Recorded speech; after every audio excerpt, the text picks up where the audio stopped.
2021, excuse me. And first roll call. Mayor Litchfield, Here. Mayor Pro Tem Duplantis, Here. Commissioner Moya, Here. Commissioner Guerrera, Here. Commissioner Arias. Here. Okay, first on the agenda is our discussion items. We have a discussion regarding capital outlay with Clinton Harding and Kathy Elliott. So we don't want to come up to the mic up here, somebody, want it? or whoever's gonna talk. or So whatever. the first thing I would do, Mayor, is I'd like to request that Ralph and Vicky have a chance to go over the ICIP with you all, so you can see what our top priorities are. I know on my behalf, my top priority for the city is continuing on the east side sewer improvements. That's capital outlay, a continuation of last year's capital outlay request. We were able to obtain $300,000 last year. Unfortunately, that's not enough to do anything with more than realistically do some engineering. So this year I'd like to ask up with a follow-up amount, try to get some construction funds to put that into place. 2 years ago, two capital outlay requests ago, we had requested funding for the water tanks. Unfortunately, same thing there. We did not have enough funds at the time to actually move forward with that project. So we had to reevaluate and go back, and instead of working on the steel tank, which we had originally anticipated in doing, we've gone backwards now and we're going to work on the concrete tank. That's in an effort to stretch that dollar. We do have some local funds available to complete the concrete tank. And then we're going to pursue some funding either through NMFA or Water Trust Board to completely rehabilitate the steel tank in the future. So with that being said, you have the ICIP in front of you. You can see anything we do ask for in this session for a capital outlay request must be on our ICIP. So if you wish to discuss and debate on what we should apply for, I'd leave that up to the commission. But ultimately, on behalf of the city and community development, it's our intention to apply for sure for more funding on the east side of wastewater improvements. All right. So Ralph and Vicky wanna talk to us first? Okay. Good afternoon, Mayor and Commissioners. As you can see, the top 5 items, there's really only one practical one that we can apply for and expect to use the money to its best ability, I guess. Most of the projects on there, the top 5, are too large for what we normally get for capital outlay. We need something that we can phase, for one thing, and that East Route 66 is probably the best one for that. The tanks, we need $1.5 million, and that's not a project that we can phase because you need to have, once you start that one, you have to finish it.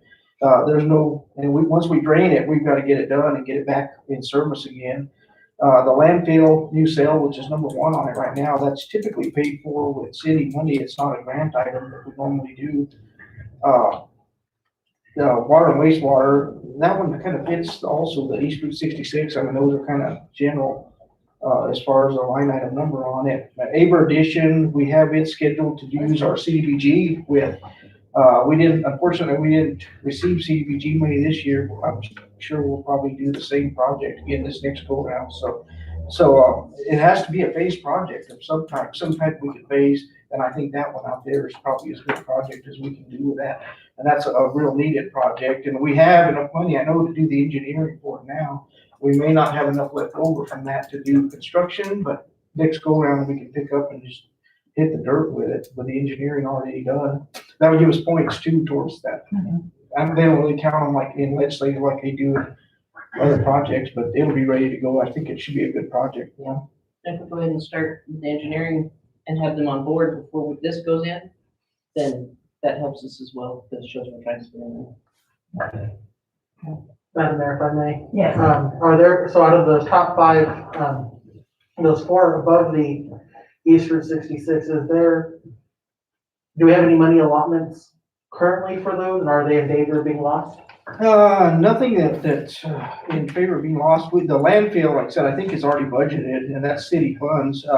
Like I said, the second one is just kind of a general repair, upgrade, water and wastewater. We can use that for a lot of items, like if we have something, an emergency project come up, and we need to get emergency funding for, we have a line item that we can say is in our ICIP that covers that.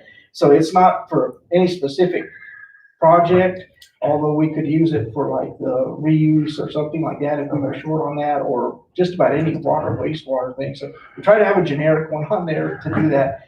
Aber addition, like I said, it's gonna be, we were gonna apply for the full 750,000 CDBG to do that one, and the most we've practically gotten with legislative has been 300,000, and that's not one that you would want to phase very easily, because you have to go do the underground utilities first, and then we typically either patch it or cover it with a new street. So too big a project. And the water tank, we have partial money for, but we're gonna need another big funding source for Yeah, it. no, we already started a pit for that, project interest for that amount of money. Okay, I'm just glad that we might be in danger of losing something, so. as long as it's No, not- I don't think so. I think everything's pretty solid. We're not aware of anything. So the number one is water tank rehab, right? Replacement? No, because that one, we actually have funds to begin that, but but we need so much money, we're gonna go ahead and apply for drinking water on that one. And the East Route 66 infrastructure, we can make that a phase project, so that's basically gonna be number one. Okay, all right. I had them reversed. Okay. I don't know if this is a question for you all, Ralph, or for Mr. Harden, but, what's the word on the streets that they're looking at applying towards capital outlay? That is not me for me, so. We no. We'll let Mr. Harden answer that. The word on the street is apply for it. We think that the budget is gonna look a lot better than we anticipated it would. And both Senator Woods and Representative Chatfield have told me personally that our people we represent should apply. So don't hesitate asking for money. And I mentioned what projects might revert. We've gone over this, and I don't see where you're in danger of someone clawing money back. A month ago, we thought that might be the case because, all the reports were so bad. But as oil and gas is coming through, there's going to be capital outlay available to the representatives and the senators. So, yeah, go for the gold is my comment to them. So actually, you're saying go ahead and go for more than one project, because you see, last year, we only went for one project, which was a waste of our time, really. We were able to get it, but the capital outlay was huge, and it was embarrassing just for the city of Tucumcari getting one. And then you saw the other cities like Guadalupe and them getting 3 or 4. But mostly one was the way they focused on, which was a waste. But so I always feel that we should go for more than one, maybe 2, 3, at least, or 4 for the extras, Because actually we're hurting really bad in this community. It's, our budget is not, does not have it in it to be able to do the infrastructure we need in the community, because, our revenue is bad. All the communities are hurting. Commissioner, yes, I think what our representatives are looking for is, first of all, for large projects that can be done in phases. So when we go to them for, $1 million, that's what they need. Realistically, we all know you're not going to get it. So, if you can get 150,000 or 200,000 per phase, as a former senator, that's kind of put me on the, the hook a little bit. If I appropriate or allow for $250,000 and it's $1.5 million, I know somebody's going to come back again, right? So that's kind of the way I've always looked at it. And I think that Pat and Jack do the same. I just looked at this briefly, and Kathy may have some ideas. It's our first look at the plan, or at least mine. I see some $50,000 projects, but I don't know how important they are to planning grants for water. 50 is kind of easy. That's an easy amount to come grab. That's one of those that, NMFA wants us to have on the ICIP in order for us to get the 50,000 grant. Okay, so they're kind of the It's placeholder. basically paperwork then. So you're looking at a grant for that. Yes. Jeff Pat back? Okay. And they kind of know what you want? Okay. Is that part of the project revolving loan fund? No. It's No? just, NMFA just has money just for For those planning planning grants. grants, so. Right, yeah. I noticed in the revolving fund that, didn't Tucumcari Perry have some money in there? And what's your intention? On, right now, it's the Hoover tank. Is what? Hoover tank. We're replacing the Hoover tank. Hoover tank. Transmission lines to it. Is that with the old one? Help me with that. I'm not familiar with the Hoover tank. It's one of we have 2 wells and a tank out west of town on the mesa it's actually on T4 Ranch. And then it's got a transmission line that runs all the way to town. And our goal was to replace that, tank that was built in the concrete tank that was built in the 30s, our best estimate, and as much of the transmission line back towards town as we can with it. So That's the cement tank we Yeah. talked about the other day, right? That's a separate one. So this one's already been funded through drinking water. The one we talked about the other day was on 11th Street, just above the elementary school. Okay. So that's what we're using. Capital outlay request from 2019, I believe, is we have funds set aside for that. And then the rest is going to be funded locally for that concrete tank. And then we're going to pursue drinking water funds for the steel tank in the future. Okay, I went blank. Does that ever happen to anybody else? On the Never. drinking water. It's we not usually a- get 80% forgiveness on the loan. It's not what, excuse me? We usually get an 80% forgiveness Oh, on the loan. Okay, You know. Commissioner Moyer, I agree with you that perhaps one is not aggressive enough. No, it's not. And so 2, 3 are very much viable because it is always up to our legislators as to how they can disperse their money anyway. Looking at number 1, the infrastructure improvements, what you have already currently funded to date from past capital outlay projects has been the $318,000. Okay, so currently, in order for that to be totally funded, you are requesting the $723,350,000 for the capital outlay for 2022. Is that correct? You want that entire amount as part of your capital outlay, of which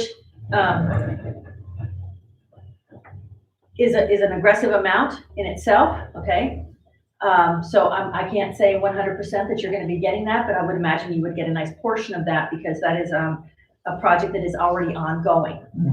Okay, so we will apply for that as your number 1 priority.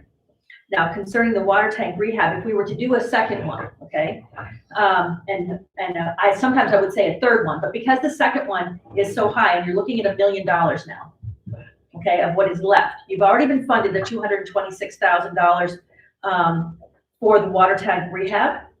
So what is left on that water tank rehab is now a little over $1 million. We can put that down as number 2, but certainly I do not see Tucumcari receiving capital outlay of $1.7 million. That would be, yeah, unheard of, okay?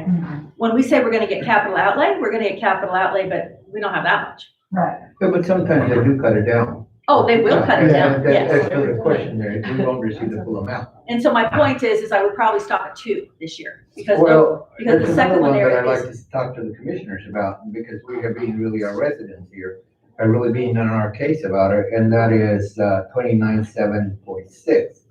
city streets, Yes, has become a real issue among the public. okay? And our streets are really dilapidating real bad, real quick. Sure. The infrastructure is, I don't know, we might get to a point where it's almost like 100% of the city will have to be repaid. So that is in a way, even though it's way down the bottom, it's something that we would like to see as a third issue. Well, that's certainly not up to us. No, it's up to us. but That's we- exactly we right. So if you definitely would like to have that see discussion, we're here just to have that discussion and to find out what your priorities are and what we should But it's important for that, because actually we have promised our citizens that we're gonna work on it, and we have a beautiful crew in our community, in our city, streets that really work their backs to try and accommodate that, but our streets are gone, you know? And so this is something that we promise our voters, our residents, and I know that the other infrastructure are very, very important too, don't get me wrong. But this is something that, at least we can say we're trying and we're looking at but the funding is not coming. Sir, if you would like, if the commission and you would like me to do that paperwork, I'd be more than happy to do that. Yeah, So and that's have something that we have to look at. I know we can get some from DOT and all this stuff, but we have huge problems in the streets. Mayor, if I may, the reason when we go to rank this and we work with community development in an effort to build this list out, we do it with practicality and what can we do? What can we achieve? What's shovel ready? The other thing we have to take into consideration is compliance issues, whether it's NMED, it's regulatory agencies that, for example, the tank, that's a regulatory issue, so that's why it was top priority. No problem. As we speak of the east side of town, working with wastewater, again, that could potentially pose an immediate compliance issue. I agree 100%. The streets, they have their issues. We need to fix them. But in doing so, we have to replace the infrastructure underneath them without having the funding for the infrastructure underneath. We're essentially just peeling back the skin and replacing the skin, which doesn't do well because with all that vibration, eventually you're going to have water leaks, and now your brand new paved streets, no good. So we're just trying to be practical in the way we can be for these capital outlay requests in a manner where we're getting money into the city of Tucumcari to put into projects that are A, shovel ready, and B, avoiding any compliance issues. Well, I understand, and I understand the practicality behind it, but we also have to be responsible for the residents, and they don't see that part. And they feel like this commission is not at this point addressing that issue. I mean, I can hear it all the way from the south side to the north side to east and west, and they're really not very happy when they attack you and say, you know, what are you guys doing? So this is something that we have to, whether we like it or not, practicality or not, we have to address it because that's what the residents and the voters of this community are looking at wanting. The other part, I understand the infrastructure, we cannot survive without the utilities and all of that. That's why we're a community that provides that services. And I understand the part, you know, but on streets, there's no way we can get funding, like for as much problems as we have, you know, we can't even do bonds or anything on those because there's no revenue coming in that level. Like on the utilities and stuff like that, we can do bonding, but this we can't. And that's why I see that the residents are right. We keep neglecting them, we keep forgetting them, and then we get mad when they attack us. Can you put a little more meat on the bone besides just city streets? What do you have in mind? Is there a specific street that you want to do? No, I mean, more every to, or- street, I mean, I get calls from the south side of Matter, and heck, I got one from the other day from the guy. And he was like saying, well, you know, this, that, and the other. I said, well, look at High Street. Our city street went over there, the crew went over and fixed it, it looks good, but eventually when they decomp again, you know? So for me to sell this is what I'm looking. Yeah, I understand what you're saying. Maybe we should add it up with something else, you know what I mean? If it's let's say it's $500,000 that you want to put on infrastructure in the city streets. Mhm. This says transportation, highways, roads, and bridges is a category. If we, this is Kathy's deal, but,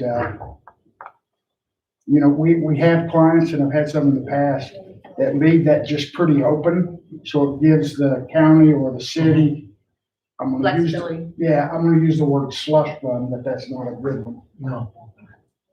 which is being recorded. Let's see, we'll give this municipality flexibility. So, yeah, and one of the positive aspects behind that, now I'm just, for us is, Senator Woods, that's his focus is roads. Well, tell them we got plenty too. So we could sell this as the road project for the city of Tucumcari. You know, May I ask one question though for you, sir? And maybe Mark can assist with this. One of the questions that we answer on capital outlay forms when we do this and we request money for certain ICIP projects is this available to begin basically in fiscal year 2022, which is July 1st. Right. And so that's kind of the direction he's saying, is this shovel ready? Are we ready to start this project? Or is this something that's down the road that, that really is and I'm not, What's your? I know you're not you're trying to address your constituents' issues, Yes, and I definitely. totally understand that. And it becomes an education of the constituents of how this plays out, and that's a big deal because it's complicated. But would this be shovel ready for fiscal year 2022? In my opinion, if you're just gonna do an asphalt overlay, we could do that anytime, but to be realistic, that's why we have our Second Street project tied up now with 7, 8 different grants, because in a small municipality like Tucumcari, we have to be smart and pull our money together to make a project work. And unfortunately, for us to be able to move forward and do it appropriately, in my opinion, is replacing the water and sewer lines underneath first. We have to link up with NMDOT grant funds. We have to link up with Main Street like we have to provide funds. And we pull all of our money together in order to make this be realistic in the longevity to make it last. Not just a Band-Aid. Just not a Band-Aid. And that's what we'll get. We'll get a Band-Aid effect. And in my opinion, we'd be wasting great funds that could be utilized elsewhere on a Band-Aid. That's your call, so. Yeah, it is. And one of the things that I look at is the fact is that, we have to answer to the residents community. And I feel bad for them because I understand, that even when I drive and I hit one of those holes and they're on High Street, it's horrible. They do fix it, but it's just a patch. The whole deal is, that is something all the commissioners here have got. I'm not the only one. But I think we have to start addressing it at least even if it is one portion of the time, whether it's south, whether it be east, or west, or So whatever. whenever that sound's happening, we need to stop talking, because on the recorder, it's very hard to make out what It's what? he's saying. We need to stop talking when that's happening. It's very hard for me to pick up what's being said on the recorder. That's Commissioner Back Moyes. away and see what happens. Alright, So so Mark last week. would it be detrimental to our other, to top two if we add a third one? I don't believe so. Okay. Okay, that's what I don't want them to go, well, they're asking for way too much, so let's just forget it all. No, each of our capital outlay requests per county or city or whatever it may be, goes with, I send an email out explaining our priorities, okay? So that they are informed as to really, each sheet of paper doesn't say 1, 2, and 3, but that they are actually informed in a different way, so they really know what our intents are. But our allotment could be split up in 3 ways. Could be. It could be. Could be, I'm not sure if that's really in your best No, interest. I don't think they do that most of the time. If you look, when you go to capital outlay, they usually look at the project and see whether it's a feasibility enough or important enough to be able to be funded and what's behind it. Last year, they tried to pick projects they could fund 100%. And some of these can't be. Yeah. And here's how for us, we have to get started somewhere with the streets in this community. Here's how this process is gonna work, or always does, all right? Maybe you already know this, and if you do, excuse me, but the House will get X number of thousands of dollars per member. The Senate gets the same, okay? Now, when it comes time, you get the voice from above will say, okay, the Senate's got 2 million and the House has got 1 million. Is that me? No, it's, No, if you just lay it on the table, sir, it'll probably pick up just fine. There you go. So, so then once that word comes down, we've already done our groundwork, the capital outlays are in. We've kind of asked the representatives, here's what Tucumcari's priorities are, could you please give our poor people some money, whatever the pitch is. Then Jack and Pat, let's see, you got Jack, Pat, and Pete. Is that right? Yeah, Pete's here. Zamora didn't come over here this far, so it's just the 3? Okay. So what they'll do is get in a room and they'll go, okay, Tucumcari wants this and Quay wants this, and they start putting some numbers to it. we're always competing with Curry in this case with, just with the pure numbers of votes. That makes sense? And then they'll say, okay, I'll give Tucumcari $500,000. How much are you gonna give them? That'll say, I'm gonna give them $500,000. Where we're gonna spend it? And that's when they start looking at what's available. Can it be done in phases? Can we pay for all of some project? Yeah, the repair and upgrade, is that the cement tank, the second one there? No. The No. tank is actually, the water tank rehab replacement is what we're talking about is number 2. Number 1 is gonna be the East Route 66 infrastructure improvement. But as it reads on the paper, the tank project you're talking about is going to be number 4. Okay, exactly. This one and that one. Yeah. Now, is that a $6 million project? That's mini tanks. We all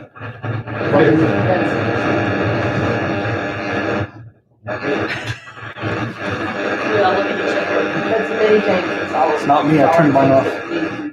So it's not just the one. So it's total $6 million, looks like $1 million a year, is that what we're looking at? Yeah. Is there any other funding stream for that? We go for drinking water when we can. Okay, We don't like to use clean water because it's more lung than. For recording purposes, sometimes I can't think you get a mic. Somebody over there needs to have a mic or come up to the mic.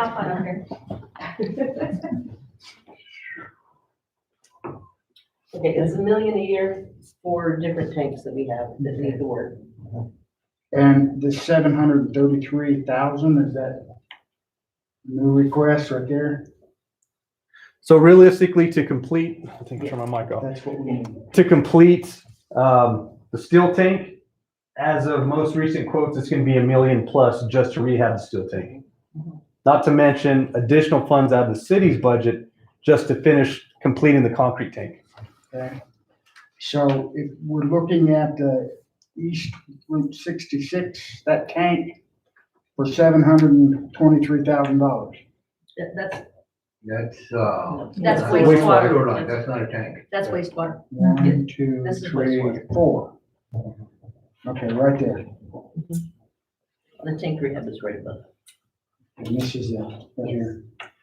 And that's phased out. The wastewater project's phased out on replacing the KOA lift station and working from the east side, incoming from the west.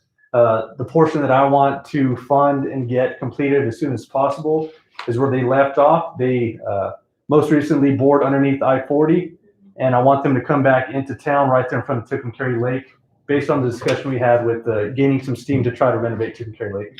Exactly. So this is the East Route 66 rehab in order to get away from the clay pipes and Correct. take advantage of that whole infrastructure system there, so it doesn't go into Tucumcari Lake. Correct. This is one.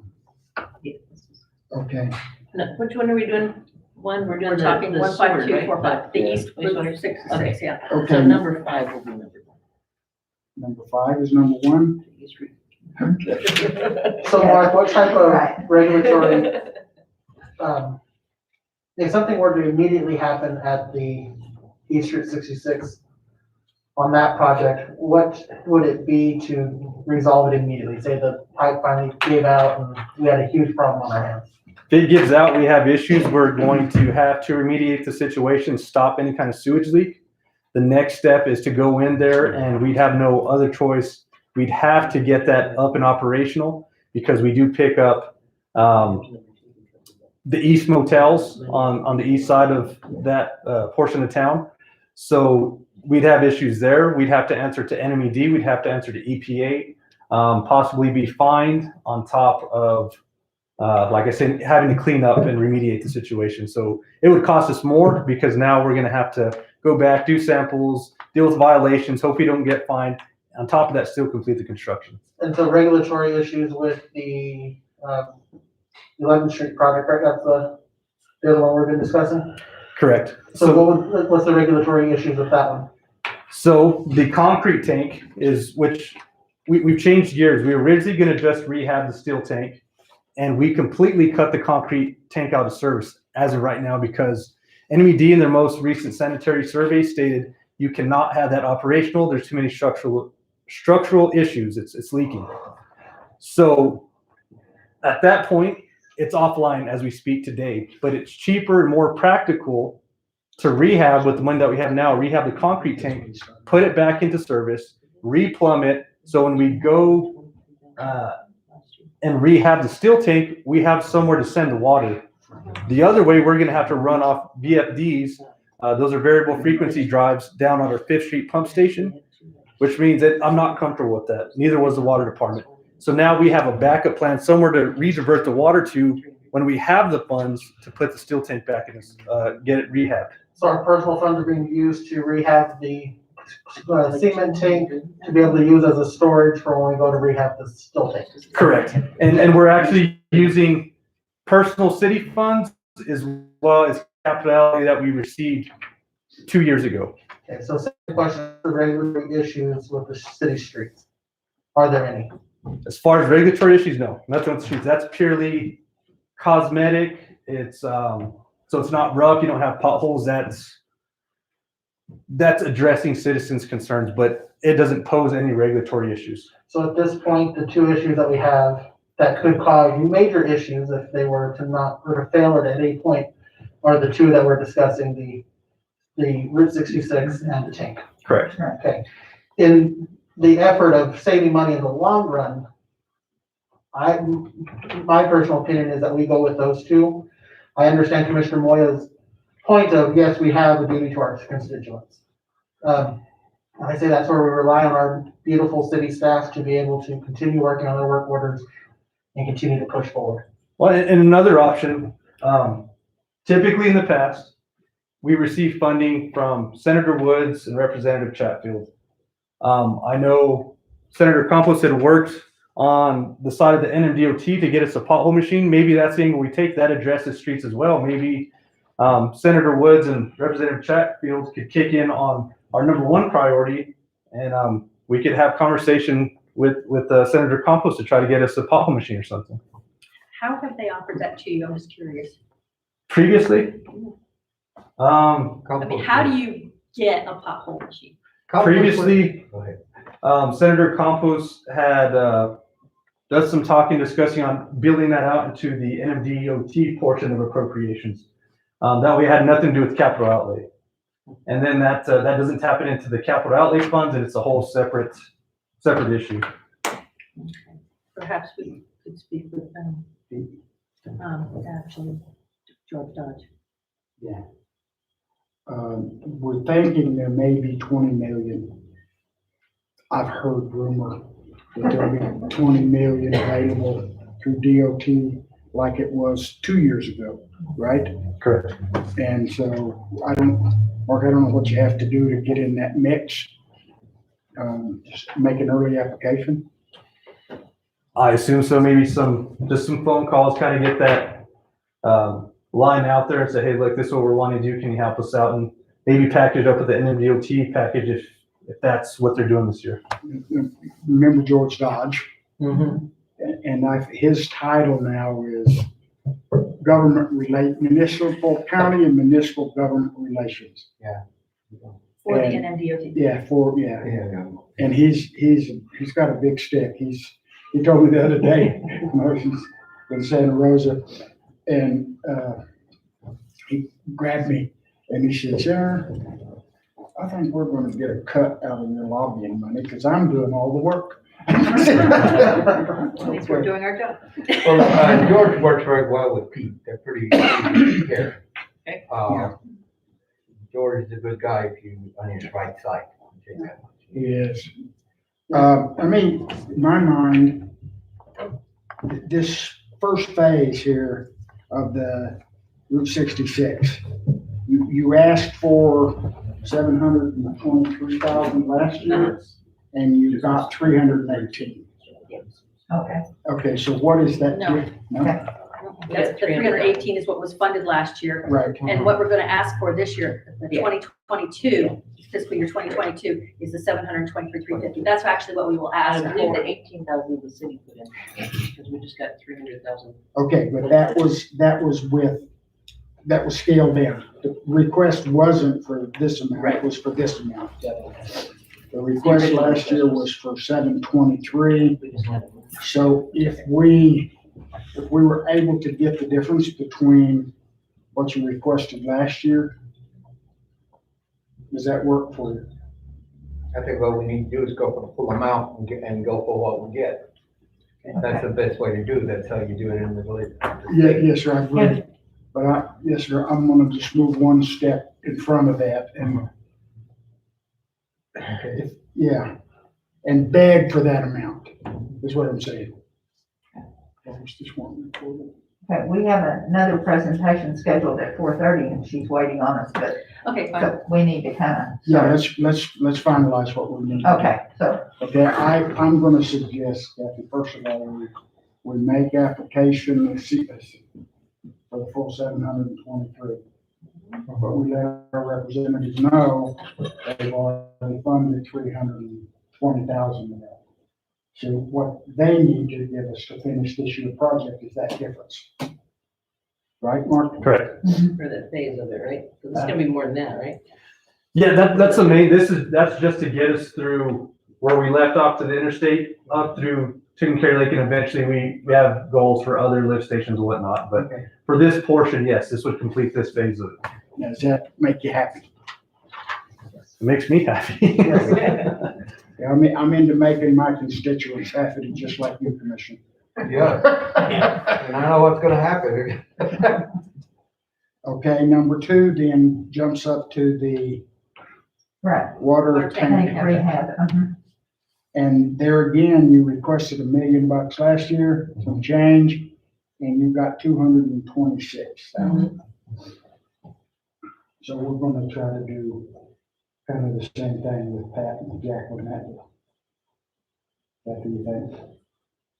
And I'm in, talk to me. yeah, because we need to. She's done, she's not talking. She wants to say something. So- Go ahead. I think for the sake of time, Mayor, what I'd like to do is get a recommendation from commission, how you like to proceed, and I could work with Clint and Kathy on the specifics afterwards. Okay, And I'm okay personally, and as a former legislator, with dropping a 460 request too. so all three, And 3 of them. I don't believe that if you drop the third request, it would hinder you with the legislators. Not at all. I think that you would be showing your constituents that you understand their concerns Yeah. and that you are hearing them Right. and that there are priorities that we have addressed, but they are not going unnoticed. And I would like in the future, if there's a way, to create a city street fund that we can throw money in every year. Okay? so are all of you in agreement with this? Anyone have any Now, objections? one clarification, we're going for 3. Yes. Is that correct? Yes, sir. As long as we address our voters. Yes, sir. Now, Okay, and my other thought on that is, we'll talk about it in the. okay. Thank you very Thank you, much. sorry to cut you off, but we. No, that's fine. Did I need to take anything? Mark, is there anything else we should say? No, not that I know of. No, I think All right. Okay. Thank you. Oh, thank you. I got your card last time. Yeah, I'll yeah, keep it in there. yeah. One of those. Okay. All right, next on the agenda, next on the agenda is discussion with the, Ray Asarna and Connie Loveland regarding the regulatory challenges and opportunities for vacant buildings. Sorry, Ray. Sorry, Ray, we've been talking capital outlay, so. Can you hear us? Can everyone hear me? Yeah, we can. Yes, I can hear you. Can you hear me? Yes. Okay, great. I'm going to go ahead and share my screen with you. And first off, thank you so much for having me and sharing your time to go over this presentation on regulatory challenges and opportunities that are vital for redevelopment and revitalization of downtown Tucumcari. Okay, thank you. Don't trip. Okay, Putting sorry. on share screen. Nothing's happening. Mark, We can hear you, but you're cutting off. We're cutting out. Have a great Think meeting. it threw us off? Oh. We'll let Mark. I'm clicking on the share screen and it says ask the organizer to make you present, sir. I know how to, yeah. Okay, Mark's doing that now.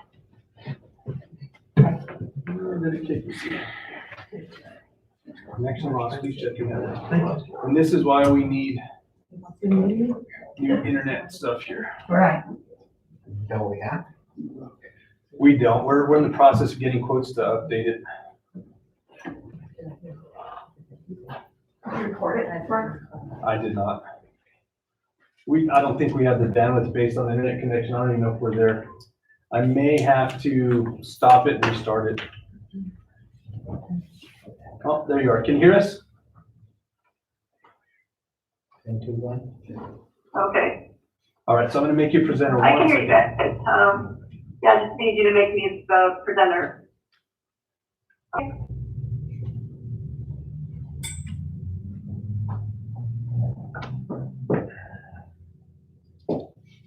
Great. Good to go. All right. Okay, can you see my screen now? Yes. No. Not yet. Technology is great when it works. Oh, Mark, I think if you look down on the Can you bottom. see my? Can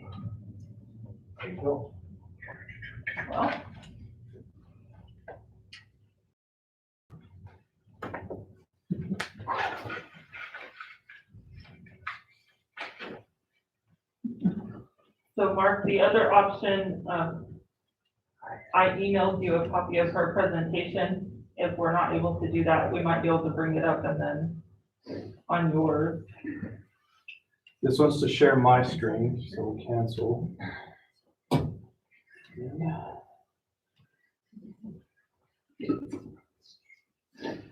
Connection. It must be an internet connection that's killing us. It's our Wi-Fi.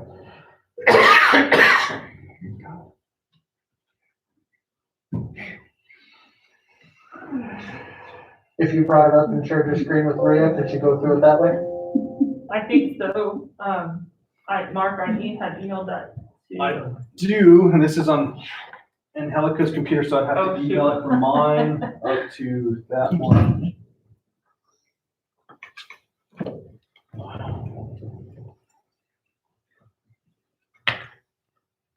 Can you still hear us, Rio, or if Mark can bring that up? Can you hear me? If you text her, what I'm gonna go ahead and do, I'm just gonna shut it down and restart it and see if that helps. Okay. Technology is wonderful. Are you trying watching the webcam still? There she is. Oh, can you guys see my screen now? Yes, Yeah. yes, yay, we got you. Okay. Okay, great, everyone.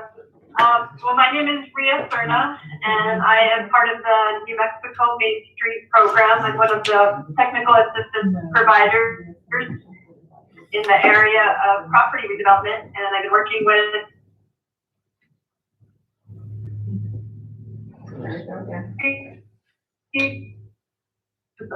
the city of Tucson County now, I guess, and looking at your regulatory challenges and opportunities. So what I want to go through today with you is talk about how you could better or more effectively enforce your existing vacant building ordinance that you have on the book. Mixed use zoning, all the discussions that have happened about that and why that is so critical, or a dot code.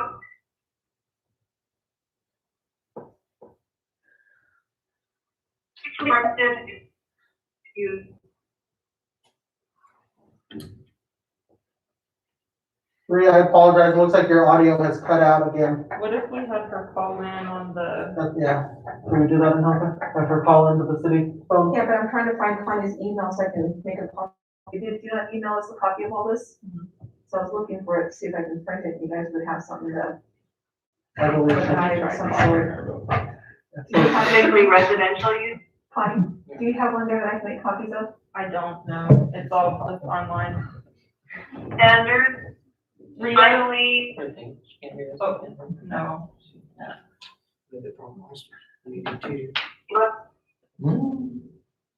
Do I send her a text or something? Yeah. Maybe we can do sign language. I can't wait. Can you read it or? And we can see her. ordinance limits, how do you get,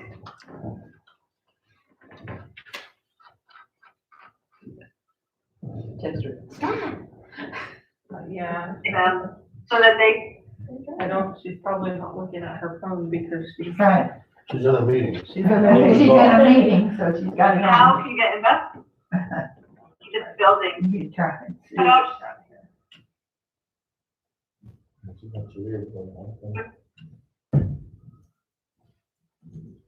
Can she see us? No. Mark turned off the camera to preserve bandwidth. So do you think having her call into the city line? That probably works the best. Connie, do you have another number, Yeah, what's that, what's the number here? 575-461-3451.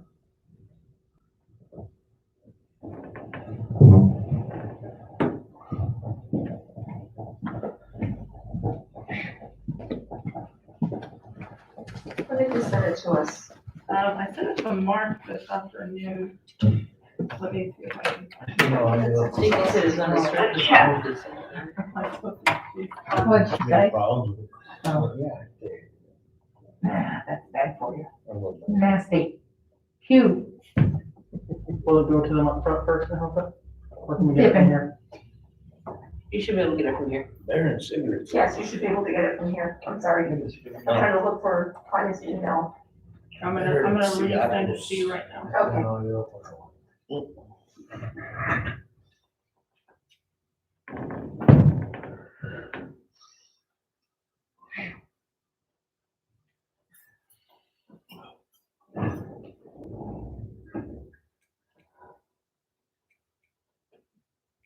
Is there a certain number, Mike, you want me to put by the phone? Or just the microphone? Yeah, just get that big mic there. Thank you, Chris.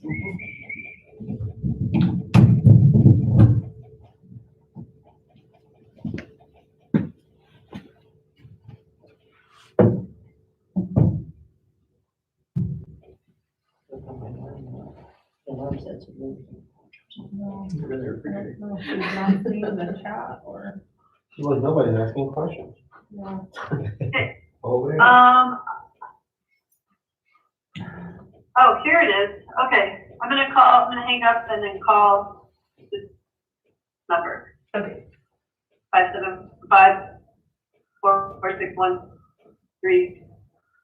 575-461-3451. Yes.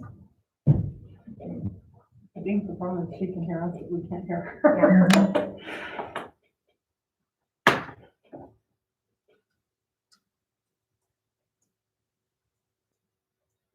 Go ahead and hit not the pound sign, but the other one. And then the line that's flashing. And they've already picked it up.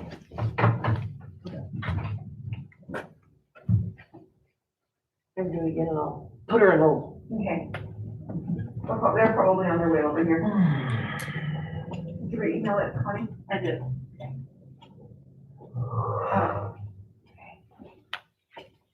okay, go for it. If I could just print.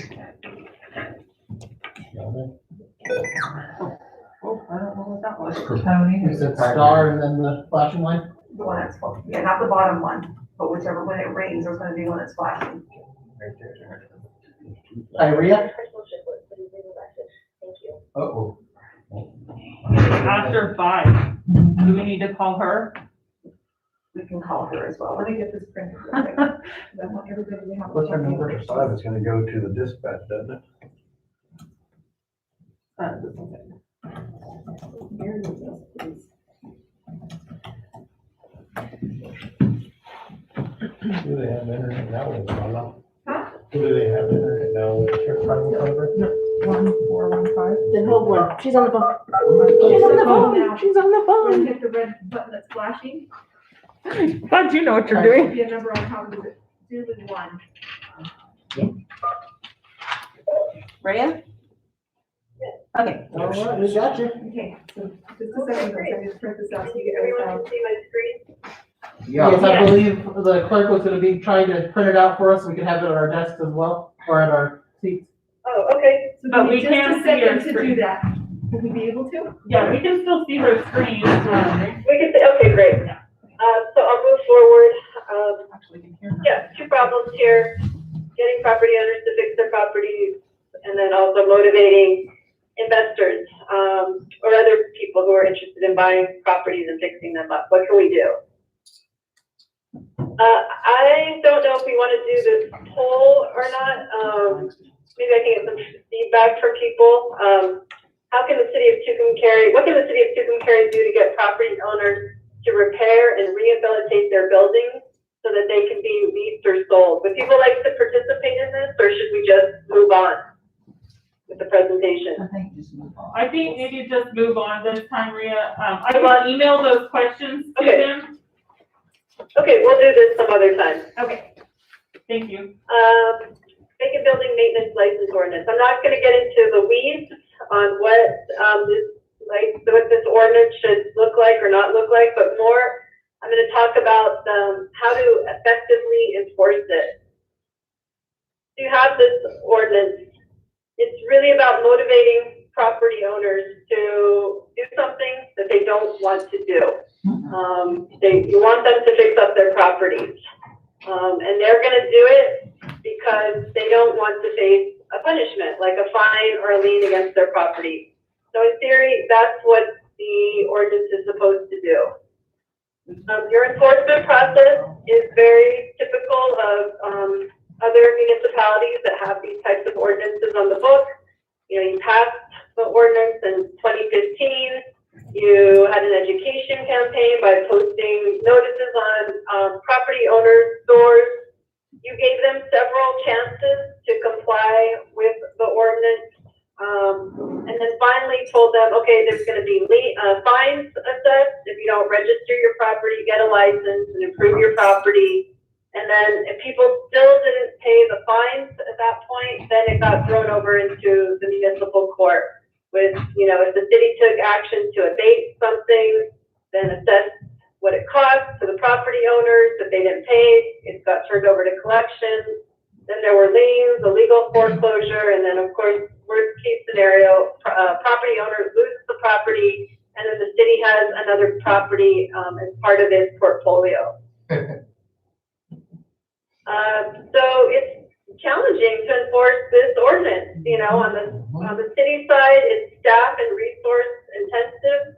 And then for the property owners, they may not have the funds to bring these properties into compliance.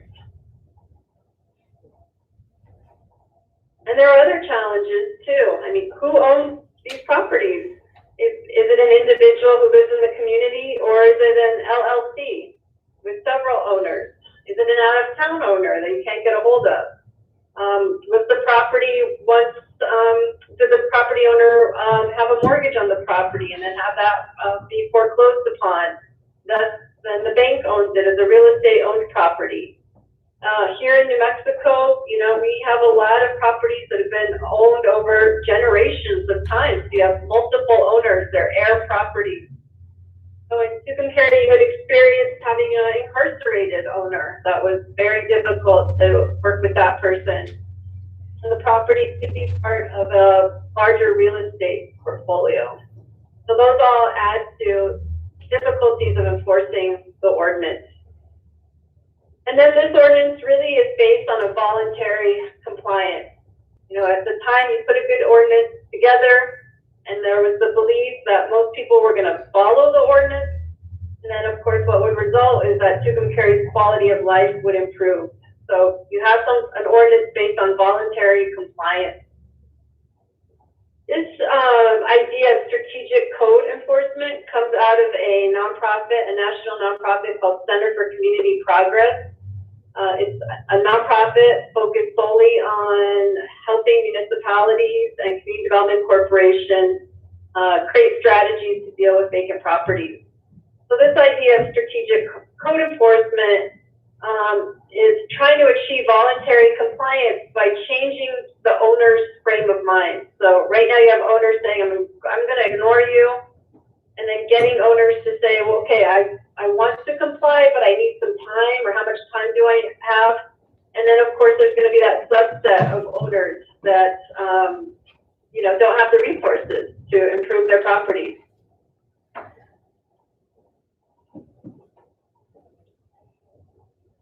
Another tool that the Center for Community Progress promotes around this idea of strategic vacant building or code enforcement is thinking about what type of real estate market does your community have. The example that they show here, a high performing market, real estate market, you could have, citations, fines, fees against the property owner for not improving their building, and then maybe even go through a nuisance abatement process. And in the case of a high-performing market, if the repairs and liens cost less than what the property is worth, or the fair market value of the property, then that owner is probably going to pay the fines, fees, or improve their property to protect their investment. But on the other side of the coin, if you have a weak market and you're using your nuisance abatement, code, lien enforcement, or working with your county assessor to do delinquent tax enforcement, if all of that costs more than what the fair market value is, you might have situations where the owner walks away. So the idea really of strategic code enforcement is, instead of just relying on your courts or your city attorney, you're bringing in more partners to enforce. Relying more on planning and development, or your county treasurer, or community development corporations, and Main Street and neighborhood leaders, and even considering what some municipalities here in New Mexico have done is a land bank, which is essentially a nonprofit that is able to have these type of foreclosed properties transferred over to the land bank, who then is responsible for the redevelopment of those properties, or partnering with other organizations for the redevelopment. And then, here basically all the different partners. It can't just be, when you're talking about this type of code enforcement, your vacant building enforcement, it's all partners coming together. So a commitment of all city staff coming together and breaking down silos with planning, police, fire, and then building and leveraging cross-sector relationships, Main Street, small businesses, your banks, county assessor, economic development organization. And I think what this helps with the property owner is the property owner needs to see that the city of Tucumcari is really a resource for them. It's a place that's not going to penalize them right off the bat, but rather be a resource for the property owners, so that they know what they need to do and what resources are available for them to help them to improve their property. And of course, at the end of the day, what this does is build trust with the property owner and the city. An example of a Main Street that has initiated this type of strategic enforcement is a Main Street out of Kansas called Emporia Main Street. They have what they call their code team. So they facilitate on-site meetings with the property owner, code officials, fire, engineering, zoning staff, architects, and contractors, talk through issues, and then move projects forward. And what does it look like really for Tucumcari, for the city of Tucumcari? How could you actually have this type of strategic code enforcement and start to implement it? One thing I know that Tucumcari Main Street is working on is getting letters out to all the property owners, and not only introducing Tucumcari Main Street, but letting them know that Tucumcari Main Street is a resource for the property owners to help them. And also, introducing them also to the revolving loan fund that the Main Street manages. The city of Tucumcari really should be at the center of creating information and distributing information about the ordinance, about resources like tax credits, for example. That could be done through pamphlets, the brochures, door hangers, notice to call for information. And, as an under-resourced local government, having volunteers and community leaders from your small businesses come in is important to maybe help distribute the information.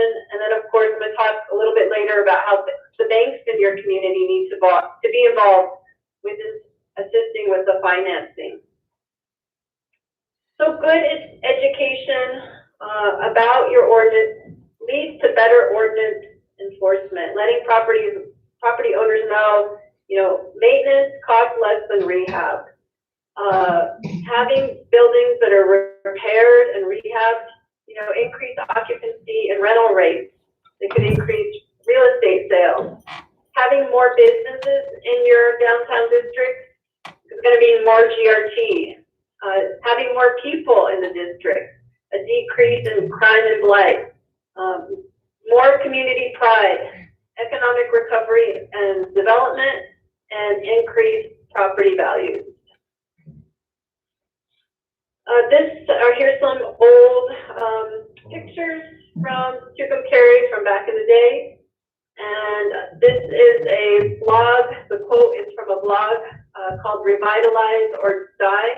This is something that Tucumcari Main Street shared with me, and I wanted to share this quote with you. Main Street is the heart of every community, and those buildings are the most important ones.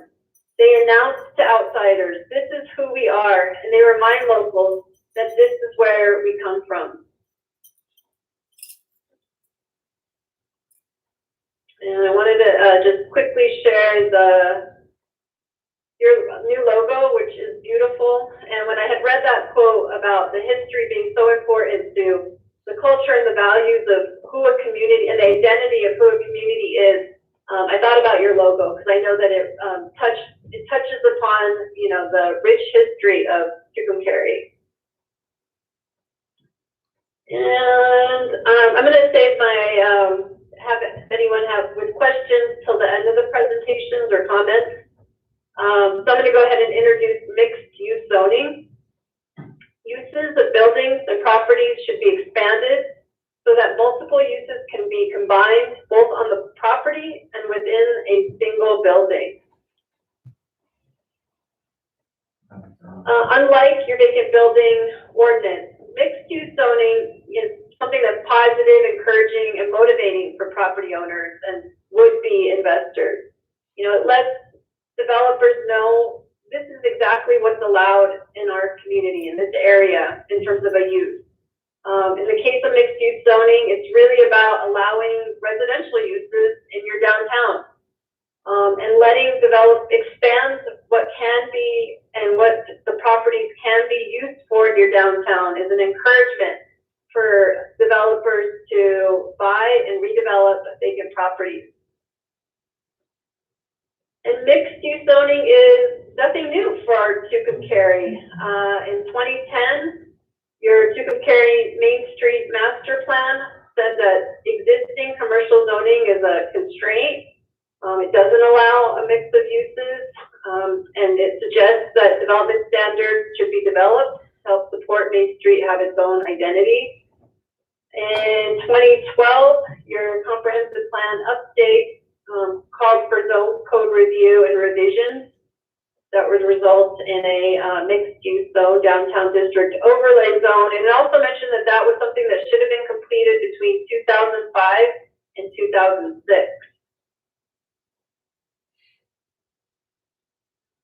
And I think, the most comprehensive suggestions and guidance that the city has had so far was with your most recent Tucumcari MRA plan from 2017. As you can see, it outlines, here's the entire MRA area. And then they recommended, in 2017 that this smaller area within it should be your area of mixed use zoning, and that should be done through through an overlay zone. Having mixed use zoning would allow buildings like this, for example, that have either underutilized or vacant second floors to have housing on those second floors. It's my understanding that there are some people that are living in the downtown district, and those are non-conforming uses, so that would legalize those non-conforming uses. If a developer comes in and wants to put housing on the second floor and commercial on the bottom floor, right now they would have to go through a variance request. And there's, anyone that has gone through that process knows that there's never a guarantee that a variance request will be approved or not. And really, mixed use zoning, once again, the reason why it's so important is because we want the downtown, the Main Street district, to be a vibrant place.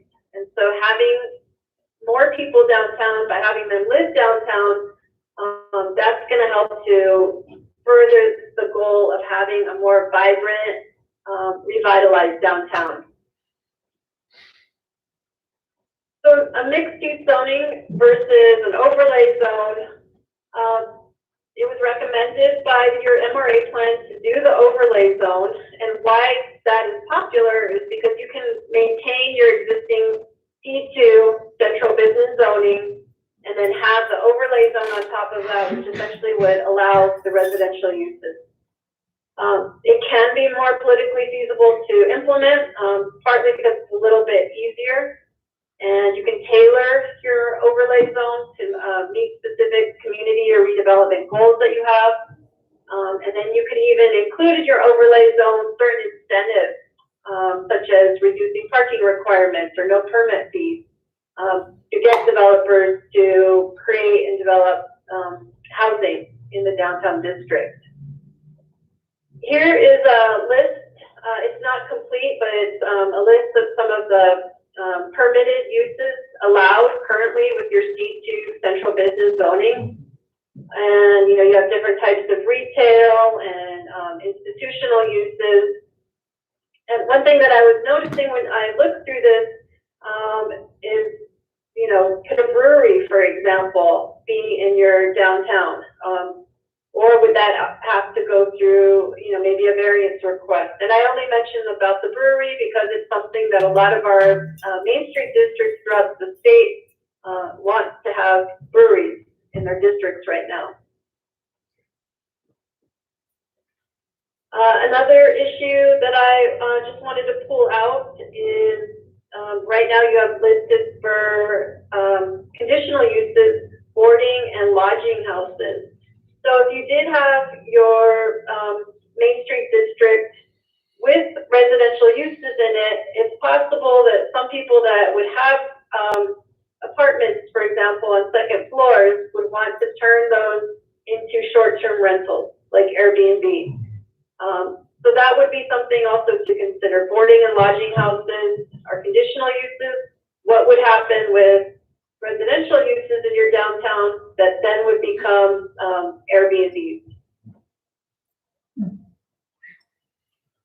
Right now, I think you have really great form standards, your design standards as it relates to lot area, lot width, lot length, and height. I don't think there's anything that really would need to be changed with that. I wanted to just point out, though, that your overlay zone from your MRA plan suggests that residential uses be in buildings with a minimum lot area of 2,500 square feet, and buildings should be allowed to be constructed up to 3 stories. You already allow that, but I think that your standards as they are right now are good, and I wouldn't change them. So maintain those existing form standards. Setback requirements would also have to be addressed. So you have if you would allow mixed uses, allow residential uses in your downtown district. Right now, all of your setback requirements, front, side, corner, side, and rear, there are no requirements. However, if these commercial uses that are allowed in your district are next to residential uses, then there are different standards. Your MRA plan, when it talks about the overlay zone, suggests that buildings be constructed to front and side lot lines, no setback requirements. Here is an example from the city of Santa Fe. That's where I live, and I was raised here in Santa Fe, just as a side note. They have, I don't know how familiar everyone is with Santa Fe, but St. Michael's Drive, where there's a lot of car dealers and empty big box stores like Kmart. They have an overlay district on St. Michael's Drive, and they would like developers, the city would like developers to come in and develop apartments there, because there's a lot of land, there's a lot of vacant buildings and parking lots. So if a developer were to come in and do apartments on St. Michael's Drive in this overlay district, the city would reduce the parking requirement.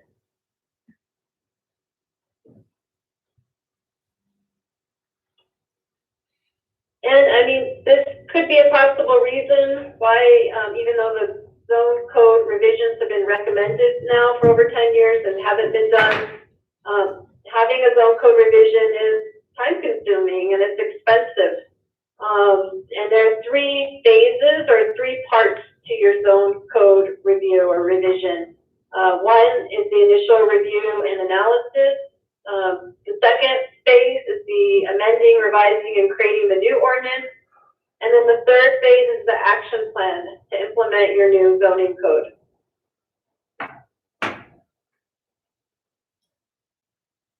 Right now, I have done some of the work for the initial review and analysis, the assessment of your existing zoning, its strengths and weaknesses, the development challenges, and the work that still needs to be done is coordination with your planning department and ongoing coordination with the city manager and with you, the city commission.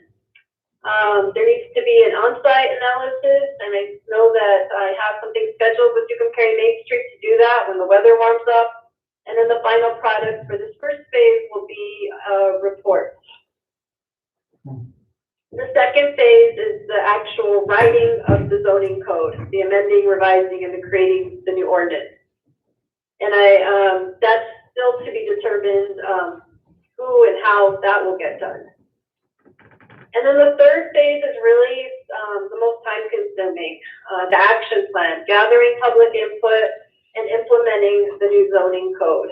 You know, there's the public outreach campaign, this presentation to the Planning and Zoning Commission, getting feedback from staff, stakeholders, the commission, drafting those modifications, and then finally going in front of the city commission for a public hearing for review and adoption. And then the training, you know, everyone that's going to be responsible for that implementation, staff, elected and appointed officials. So that is really the most time intensive of these 3 phases. And zone code revisions, they're not easy. Going back to my example of St. Michael's Drive in Santa Fe, people may remember behind St. Michael's Drive used to be the original College of Santa Fe. It's a large campus. The college closed. The city bought this property, leased it out to another private college. That college went out of business. And now the city's been sitting with this property. They have debt payments every month on it. And they've been trying to get a developer to come in and redevelop this very large piece of property in the middle of the city. And right now, one of the developers that they had chosen through an RFP process pulled out. And one of the reasons, besides COVID, that he pulled out was that because there's not mixed-use zoning in this area, and the economic development director has said that to rezone this area is going to take up to 18 months. So I just mentioned that, you know, here is a city that's supposedly well-resourced, and, you know, they're saying it's going to take 18 months to rezone this area. But I think even though it's a heavy lift, changing your zoning code, it has so many benefits, and I think it's really key for Tucumcari's redevelopment and revitalization. You know, it helps promote a more walkable, revitalized downtown, brings in more private investment, increases tourism, and creates a good business climate. And, you know, like I said earlier, your historic and older buildings, that's the heart of who Tucumcari is. And so they're assets that deserve to be repurposed, restored, and activated, and mixed-use zoning can help with that. And just the board reasons, in case you don't believe me, to revise your zoning code, it's really a powerful tool. It shapes what you want Tucumcari to look like in the future. It protects what's important about Tucumcari's past, and it has the potential to create a vibrant space. And for developers and builders, what it provides them, as I mentioned earlier, knowing what their entitlements are, or the exact specifications and roles for planning and designing a development. So briefly, I'm just going to touch on, you know, things that would get affected if you did have mixed-use zoning, your parking and your home occupation ordinance. You have pretty stringent parking standards right now. It's based on the type of use, and then one parking space for for that different amount of square feet. And so what your MRA plan says is that you remove parking requirements for buildings less than 3 stories. Here are some of your parking requirements for other zoned areas of your city. Mixed use is the sum of various uses. Residential apartments are 1.5 spaces per dwelling. Single family is 1 space per dwelling.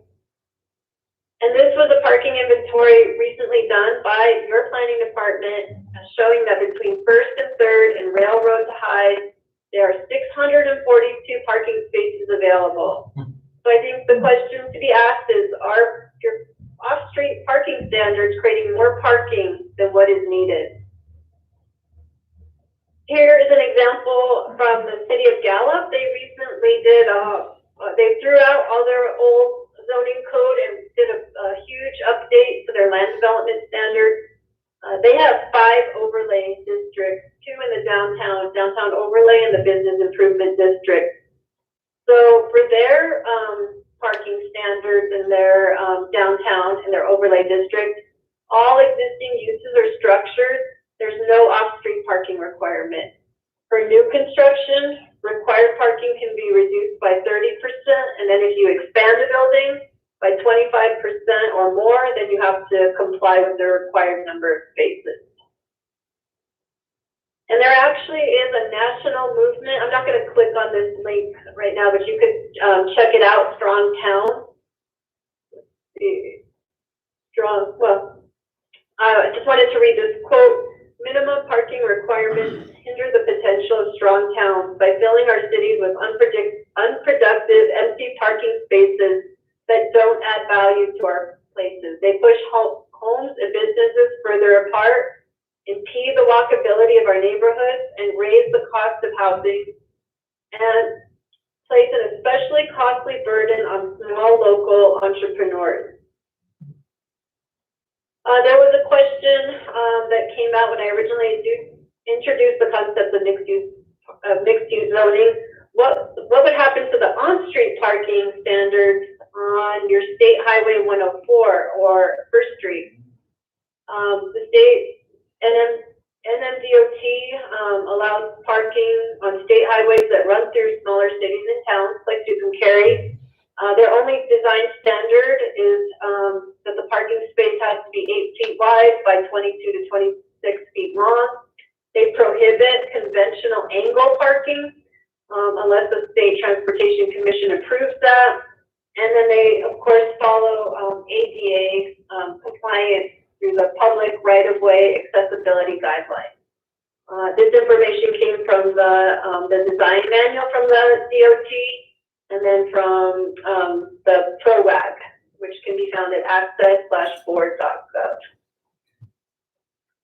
And home occupations. Your Tucumcari MRA plan suggests for your overlay zone, that you allow workspaces. Right now, your ordinance says that people can't have signage, for their home occupation. There's a limited use of residential space. And, this is an interesting discussion right now, given that millions of people, billions of people throughout the world are now, who used to work in offices are now working from home. And I'm going to wrap everything up, talk about a little bit about the importance of financing that is really needed for your property owners. Tucumcari Main Street is the only main street in the state of New Mexico that has a revolving loan fund funded from USDA Rural Development.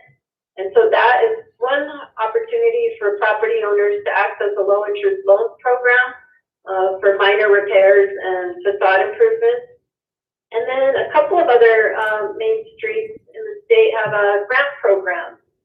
This Lovington and the city of Las Cruces. They have a program which offers matching grants for renovations or repairs of vacant buildings in Main Street districts. And this could be, a game changer when you incentivize a property owner with a grant, a matching grant, to do those essential repairs and rehab on their properties. And this is the Rural Business Development Grant is what was awarded to Tucumcari Main Street for the revolving loan fund that they have. This I think, is a really inspirational story. This is a Main Street district in the city of Georgetown, Texas. In 1998, they started out with a small Main Street facade fund. In 2004, they had awarded up until that point 5 awards, totaling $17,000. Between 2004 and 2019, they had awarded over $500,000 in grants. And what they say is that all the buildings around their courthouse district have taken advantage of this grant opportunity. And then they were recently able to expand the program last year to cover roof repair and replacement, foundation work, ADA, and fire suppression. So I just think it's inspiring. They started off small and were able to expand this program substantially over time. Here's another poll that we can do at another time. What is the most important regulatory action that the city of Tucumcari can take to encourage the redevelopment of its downtown? But we'll do that some other time. Here is another blog from a consultant, Civic Brand. And here's what they say 10 signs of a proud place are. Murals, parks, no parking minimum, street patios and parklets, lovable nooks and crannies, art, infill development, local breweries, local ownership, and then at the end, mixed-use development. And I mean, you could see that downtown Tucumcari has so much potential and already has so many of these factors in place.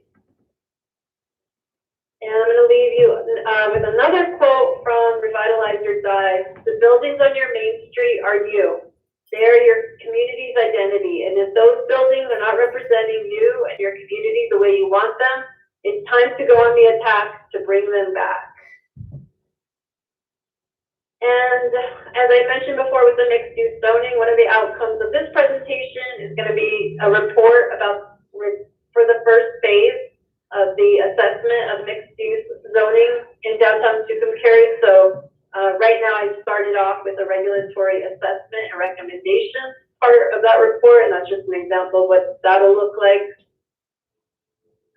Okay. And I would, very interested in hearing what everyone has to say and what their opinions and ideas are and what you want to commit to City of Tucumcari as a next step to further the redevelopment, revitalization of your beautiful downtown. That's my contact information, and thank you so much for sharing and listening today. I greatly appreciate it. Thank you, Ray. We appreciate can you hear me? Yeah. Am I on? Okay. Thank you. We appreciate your presentation. Connie, did you have something you Oh, you're wanted to welcome. add? Yeah, I just wanted to say that this has been about, a year-long process so far, and this process started back when we hosted the, fall quarterly meeting for New Mexico Main Street here. The then city manager, Britt Lusk, had asked us to start pursuing this, and so Rhea and I have been working on this for quite some time. She has, as she mentioned, completed basically the first phase of what you would have hired somebody to do. But at this point now, we're reaching the end of what we can do through Main Street, and now the ball is gonna be in the city commission's court to decide, do you wanna do the overlay zoning, or do you want to completely redo the ordinance? Is this something you want to continue doing? Rhea is more than willing to help us. I don't know how much longer New Mexico Main Street will let us keep using that same service request that's been out going for a year now. But, I'm happy to take any questions to her, whatever you guys, I need input from the city commission as to where we want to go next with this and what steps we want to take. We've So done what we actually, can, are you looking only on the Main Street area? Is that what you're talking about? Yeah, if you recall that map that she pulled up, For her to have there's the MRA district, which is about a block and a half bigger than the Main Street district. And there is, the recommended overlay zone would be just inside that MRA district. So it would be, like the railroad depot to, Aber. And then from First to Third, I think is what, I think they want me to, that way they can hear. Is it on? No. Oh my God, we probably had to start with the city. We got one empty building, it's pretty dilapidated down there. I think that'll be the first one we probably have to condemn, huh? I think the overlay will be the quickest. Right. I think so, and I think it'll be the easiest. Yeah. And honestly, the most beneficial. There's a lot that can be done that way. There's a number of things that we want to do because there's a whole bunch of residents on First Street that are under commercial.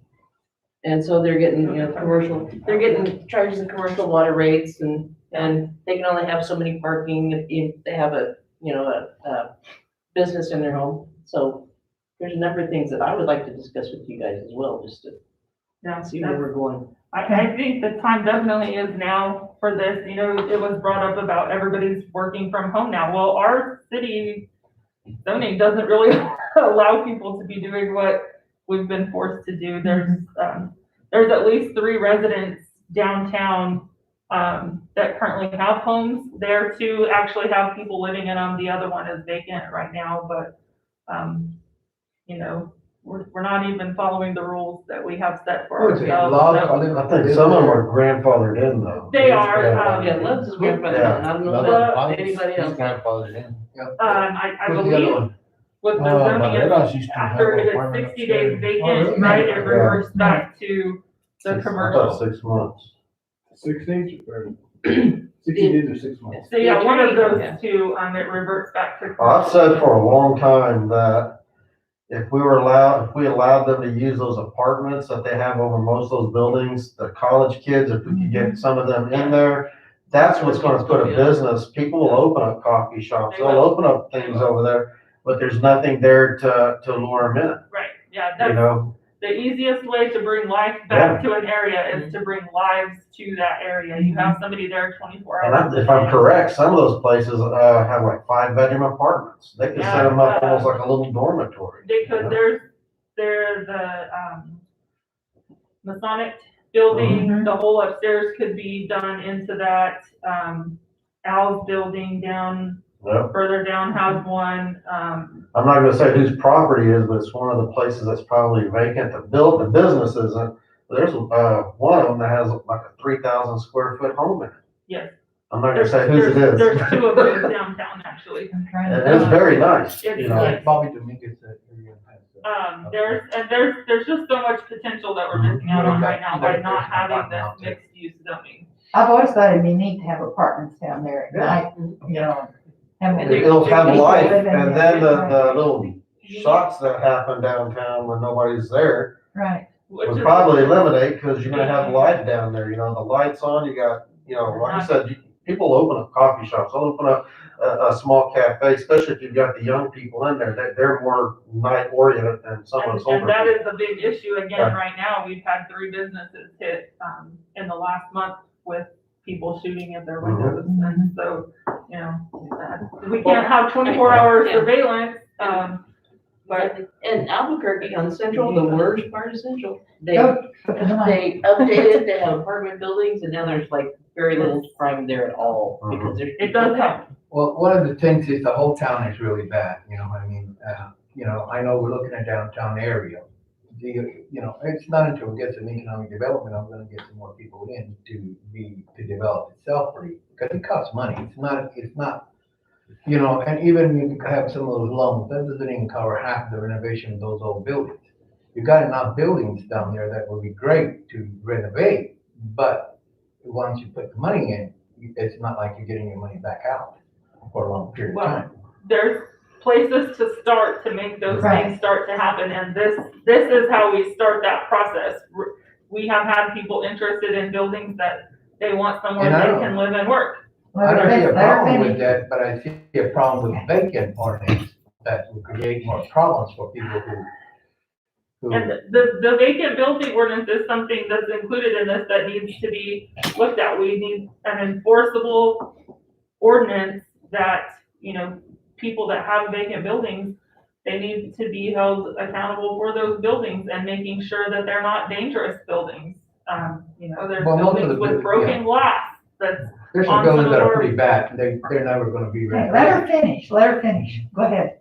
well, they're certainly not going to do anything with them unless we start requiring them to do something with them.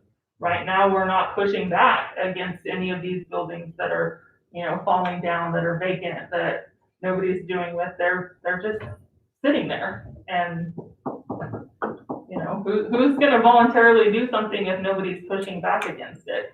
We have a lot of out of town building owners that, it is hard to track them down. That's something that, I have personally started working on an inventory of our buildings and property owners and sending letters to them saying, hey, you're a vital part of our community by being a building owner, and we need you to do your part.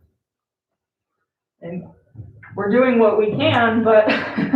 Let me ask you a question. We can't even enforce the empty city ordinance on some of the properties that burned, and some of the dilapidated buildings. How are we gonna do that over there?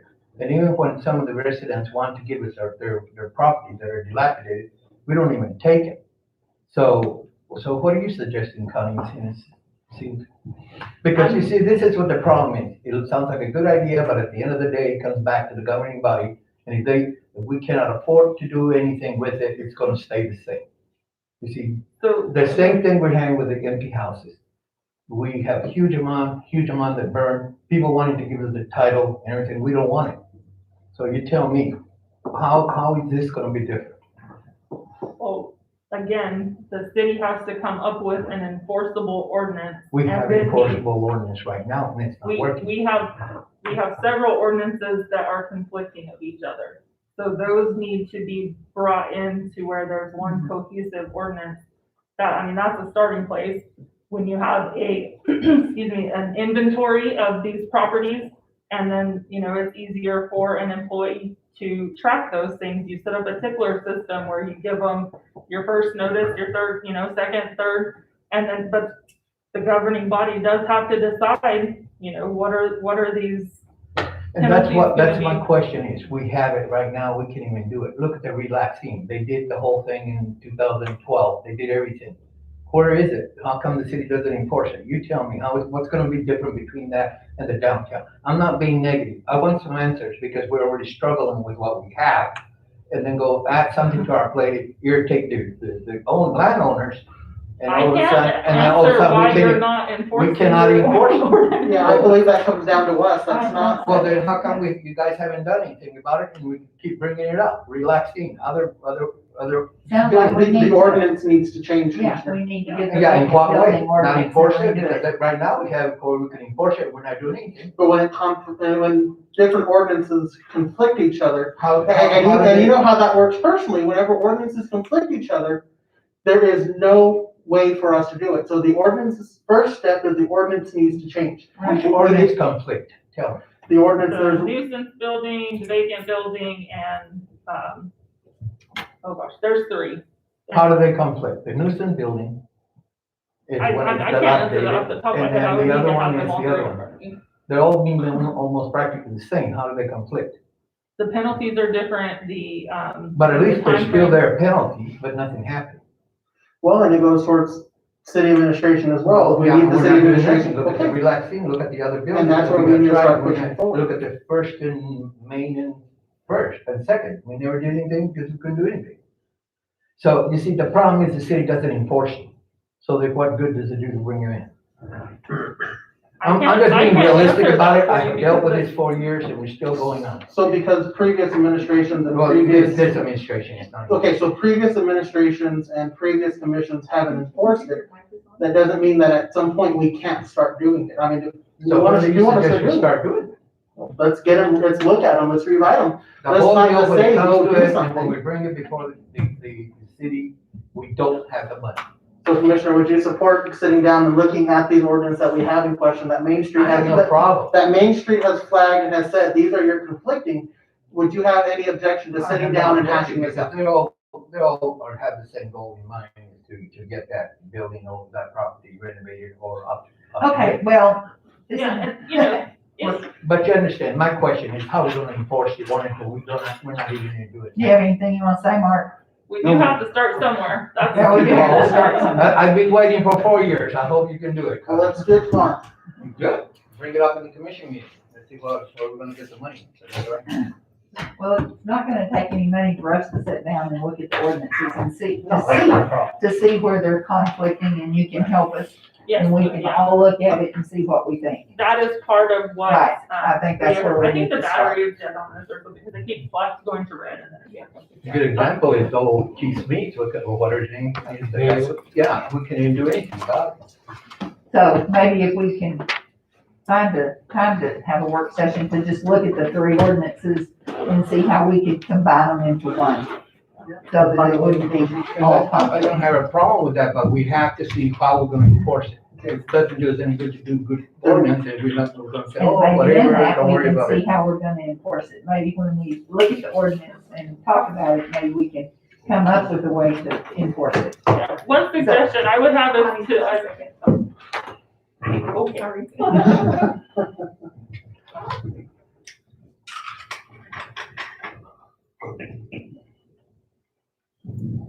It's windier now. So one suggestion that I would make is to assign an employee, it doesn't have to be somebody in code enforcement, it could be an administrative assistant. You know, once the, tracking system is in place, it won't be that hard to stay on top of sending the letters and that type of thing. And that is something I can help with, is developing that tracking system, you know, with input from the commission. We can help with that part of it. Just like I said, it's just, the starting point has to be the ordinances and getting them all in line. We have some we can't even enforce. Then let's rework them so we can. All right, so, thank Any you. other We appreciate questions? it. Anything else? Thank you, Connie, Thank you, Connie, we appreciate it. all the hard work. All right, so, we have just a few minutes left. Is there anything else we need to go over here in work session? No, ma'am. If not, we're adjourned. We'll take a break before we go into commission meeting. Thank you, Mayor.